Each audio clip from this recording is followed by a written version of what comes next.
వాక్యాన్ని నేర్చుకోవాలన్న ఆసక్తి ఎప్పుడైతే తగ్గిపోతుందో అక్కడి నుంచి వారు ఆత్మీయంగా బలహీనమవుతారు, సంఘాలు కూడా బలహీనమైపోతుంటాయి.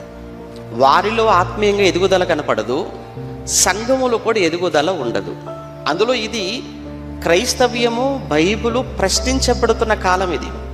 మీకు తెలియదు కాదు కదా, ఈరోజు సోషల్ మీడియాలో క్రీస్తు మీద ఎన్నో ప్రశ్నలు, బైబిల్ మీద ఎన్నో ప్రశ్నలు, మన విశ్వాసం మీద, మన భక్తి మీద ఎంతోమంది ఈరోజు ఎన్నో మాటలు మాట్లాడుతూ ఎన్నో విమర్శలు, ఎన్నో ప్రశ్నలు గుప్పిస్తున్నటువంటి కాలం ఇది.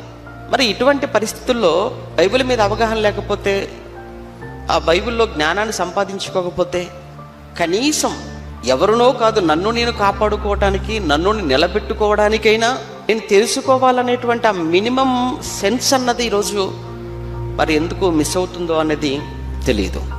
వాక్యం పట్ల ఆసక్తి తగ్గిన రోజే నీ ఆత్మీయ జీవితం అనేది కూడా అది బలహీనపడటానికి అది ఒక మొదటి మెట్టు, మర్చిపోకండి.